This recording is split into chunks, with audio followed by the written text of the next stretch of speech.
A beautiful girl and her brothers. Once upon a time, there was a girl called Adiberga.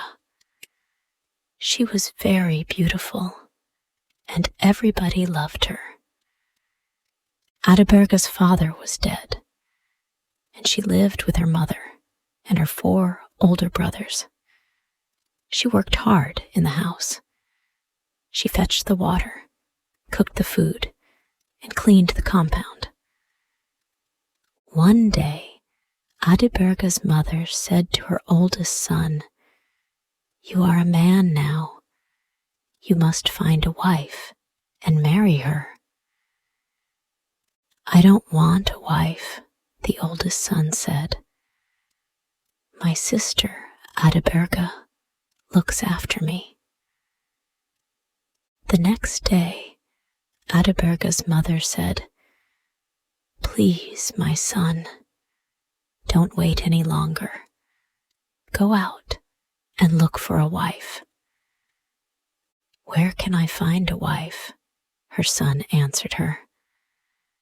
"My sister, Adiberga, is the most beautiful girl in the world. Where can I find a girl like her?" A week later, his mother said to him, "Have you looked for a wife yet? Have you found a girl?" "I have looked for a wife," her son answered, "but I have not found one. I love my sister, Adiberga, and I want to marry her. Then she will stay at home with us forever." His mother was angry. "You can't marry Adiberga," she said. "She is your sister. How can a man marry his own sister?" Her son was angry too. "Mother," he said, "I will never marry another woman. I want my sister, and I will have her." He spoke to his mother every day. At first, she was angry, but then she began to listen to him. At last, she said, "Yes, my son, you can marry Adiberga. I will help you." The oldest son was very happy. The second and third sons were happy too. "Adiberga will stay at home with us now," they thought. "We will never lose her." That evening, Adiberga went to the river to fetch water. Her mother and her brothers stayed in the house. Adiberga filled her pot with water and walked home. She went to the door of the hut. She wanted to go inside, but her oldest brother put his leg across the door. "Brother," she said, "please put your leg down. I want to come in." Her oldest brother smiled at her. "I am not your brother," he said. "I am your husband." And he put down his leg. Adiberga tried to go in again, but her second brother held his leg across the door. "Please, brother," she said, "let me come in." "I'm not your brother," her second brother said. "I am your brother-in-law." And he put down his leg. Adiberga waited. Her third brother's leg was across the door now. "What are you doing?" she said. "Please, brother, put your leg down. Let me come in." "I am not your brother," the third brother said. "I am your brother-in-law." And he put down his leg. Now, Adiberga's mother sat beside the door. She put her leg up. Adiberga couldn't go inside. "Mother," she said, "please let me come in. Please put your leg down." "I am not your mother," her mother answered. "I'm your mother-in-law." And she put down her leg. Adiberga's fourth brother sat beside the door now. He was disabled. His legs were weak, and he couldn't walk. He lifted one leg with his hands. "Brother," Adiberga said, "why are you doing this to me?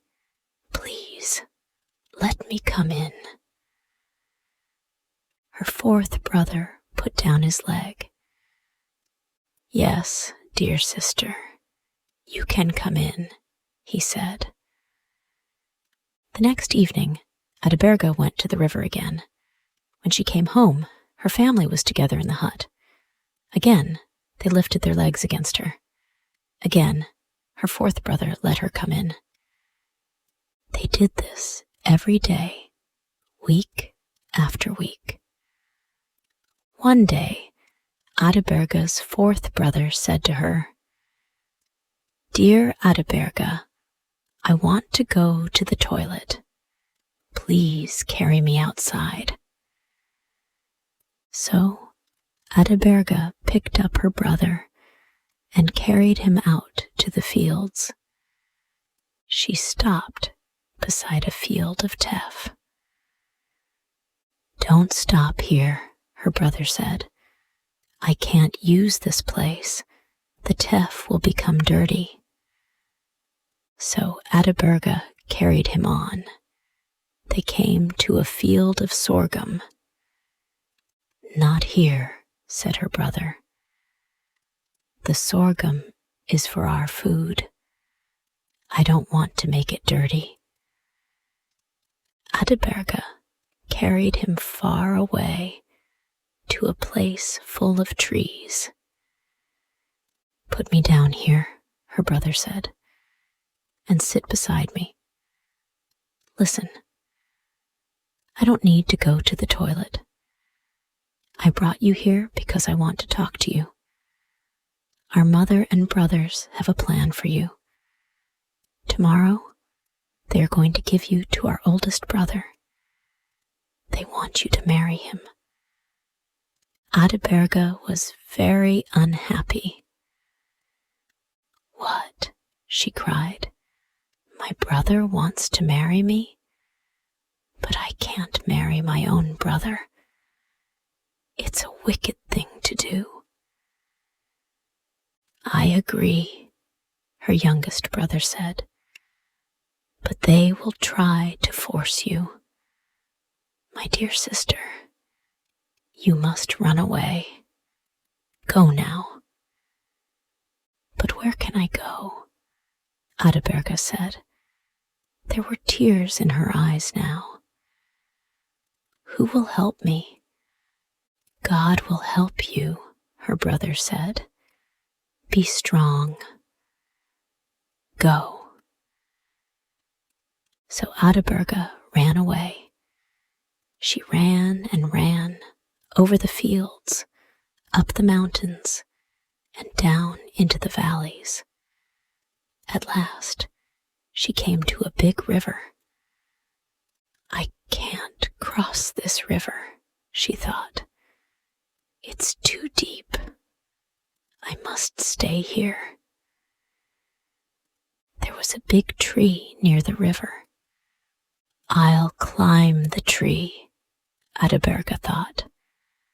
"I will be safe there from the wild animals." So Adiberga began to live in the tree. She collected fruits and leaves for her food, and she drank the water of the river. Now, a rich man lived not far away. Every day, his servant girl came down to the river to fetch water. One day, the girl walked under Adiberga's tree to the edge of the river. She put her pot down and began to fill it. Adiberga was sitting in the tree above the girl's head. When the girl filled her pot, she looked down at the water, and she saw Adiberga's face. "That's my face," the girl thought.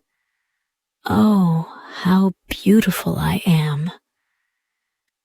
She looked at the face in the water again and again. "That is not the face of a servant girl," she thought. "It's the face of a princess. I'm not going to be a servant anymore. I'm going to find a rich man to marry me." She dropped her pot on the ground, and it broke. "It doesn't matter," the girl said. "It was just an old water pot. I don't need it now. I'm beautiful. I'm going to be a princess." She ran back to the rich man's house. But before she reached it, she began to think.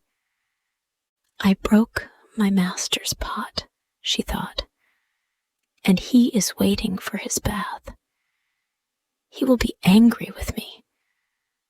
I must take another pot and go to the river again." So the servant girl fetched another pot and went back to the river. But again, she saw Adiberga's face in the water.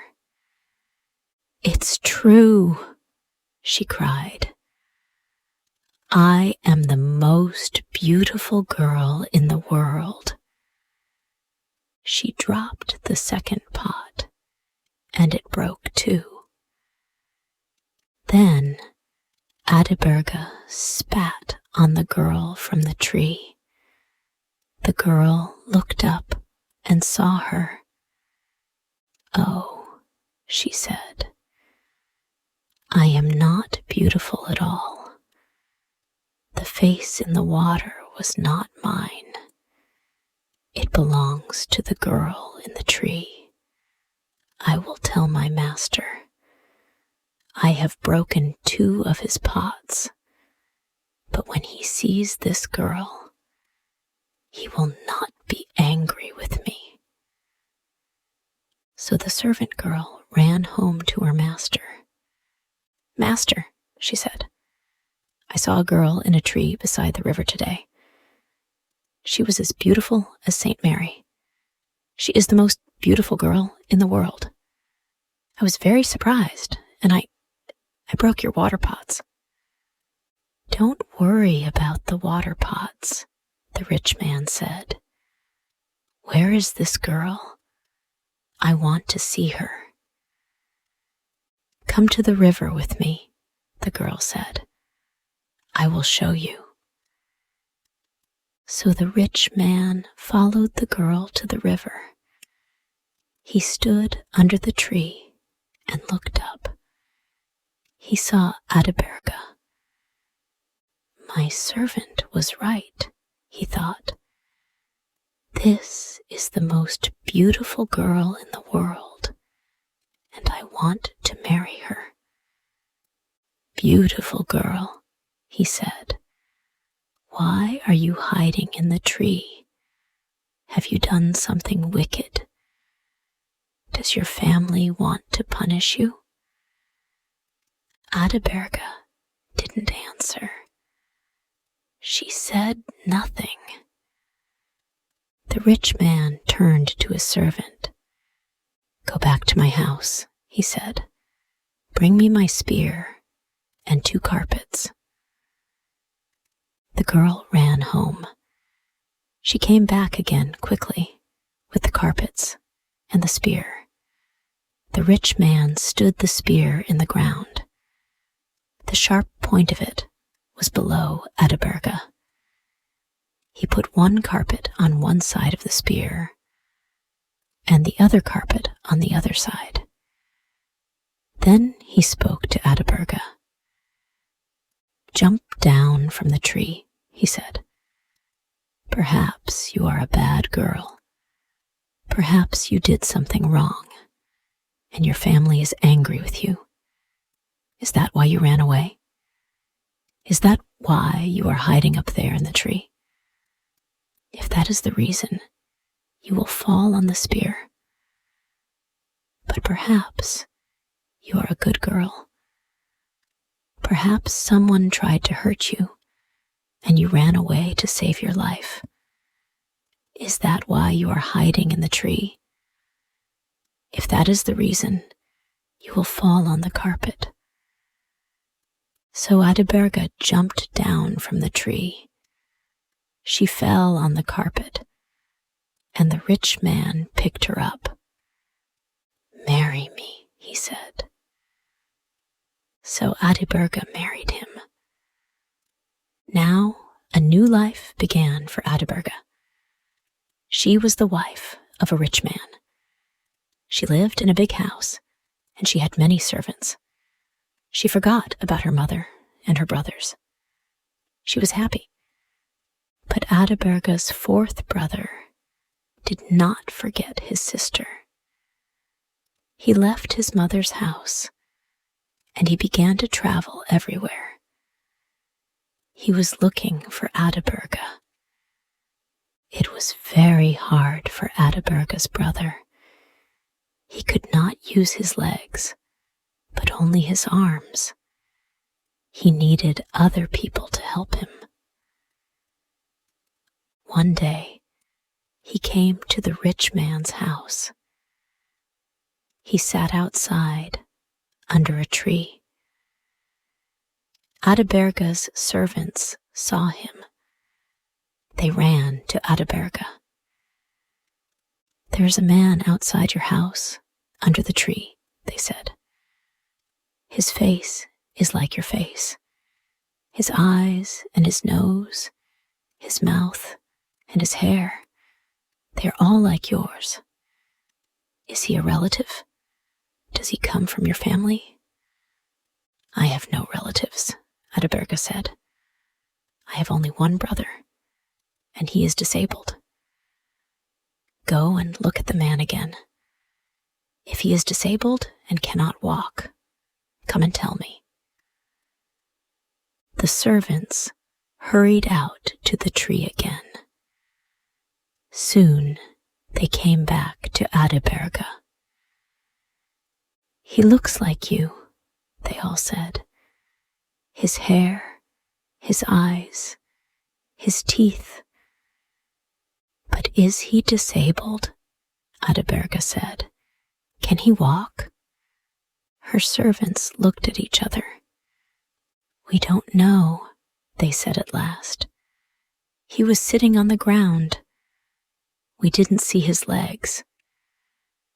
"I will see him myself," Adiberga said. Her servants put carpets down on the ground for her, and Adiberga walked outside. She went to the tree and saw her brother. She was very happy. She ran to him and kissed him.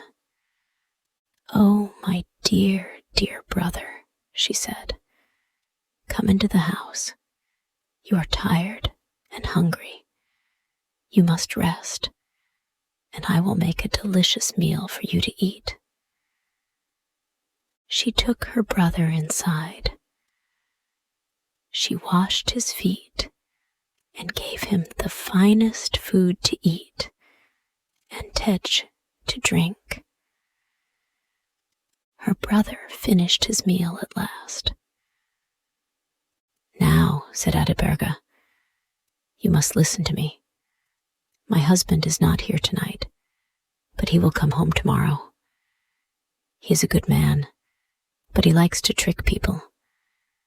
Ask if you can help him. He will say something strange.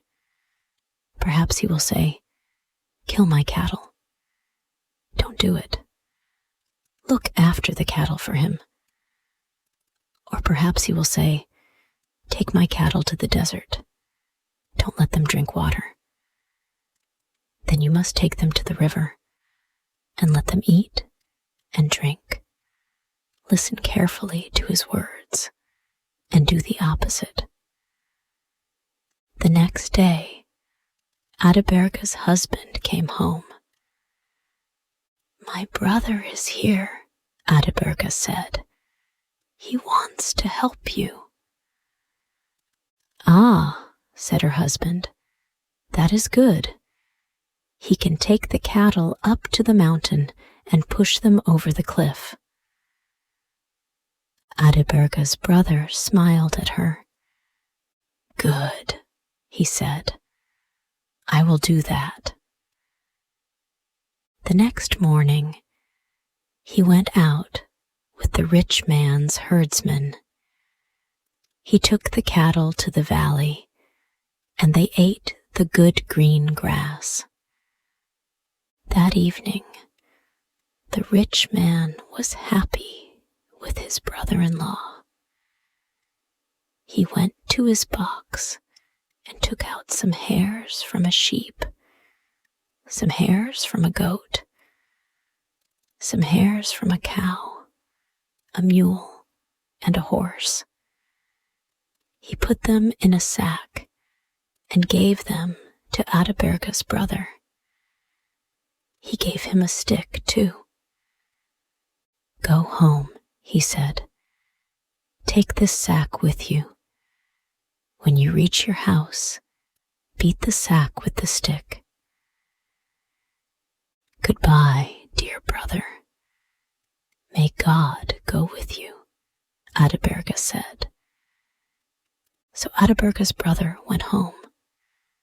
When he arrived, he stood outside the hut. He took out the sack and beat it with the stick. At once, hundreds of sheep and goats, cows, mules, and horses ran out of it. He looked at them and laughed. He was very happy. I am a rich man now, he thought. Thank you, dear brother-in-law. His brothers heard the noise of all the animals. They came out of their hut. What happened to you? They said to the fourth brother. Where did you go? And where did you get all these animals? I went to find our sister, the fourth brother said. She has married a rich man. He gave all these animals to me. The oldest brother was not happy. My youngest brother is rich, and I am poor, he thought. I will go to my brother-in-law. He will give me sheep and goats, cows, mules, and horses, and I will be rich too. So the eldest brother went off to find Adiberga. He came at last to her house and sat down under the tree. He called to her servants. Find your mistress, he said to them. Say to her, your brother is here. The servants went to Adiberga. Another of your brothers is here, they said to her. He is sitting outside the house, under a tree. Another brother? Adiberga said angrily. I don't have another brother. I only have one. But she went out to the tree. Her oldest brother jumped up. Dear Adiberga, he cried, my lovely sister. Adiberga did not smile at him. She didn't kiss her brother. She didn't talk to him. That night, Adiberga's husband came home. Adiberga's brother was very polite to him. "Please," he said, "let me help you. Let me take your cattle out tomorrow." "Very well," said his brother-in-law. "Take them to the desert and kill them all." Adiberga's brother was surprised. He looked at Adiberga, but she didn't look at him. She didn't speak to him. The next day, Adiberga's brother took his brother-in-law's cows to the desert, and he killed them all. That evening, he said to his brother-in-law, "I obeyed you, brother. I took your cows to the desert, and they are all dead. Where is my reward?" His brother-in-law went to his box. He took out some hairs from a lion and a leopard, and some hairs from a hyena, an elephant, and a buffalo. He put them in a sack and gave them to Adiberga's brother. He gave him a stick too. "Go home," he said. "Take this sack with you. When you reach your house, beat it with the stick." "Thank you," said Adiberga's brother. He was happy. "I will be a rich man soon," he thought. He hurried home. When he arrived, he stood outside the hut. He took out the sack and beat it with the stick. At once, hundreds of lions, leopards, hyenas, elephants, and buffaloes ran out of the sack. They turned on Adiberga's brother and ate him. Then they ran away. Adiberga and her husband lived happily for many years and had many fine children. And Adiberga's fourth brother was rich and happy too for the rest of his long life.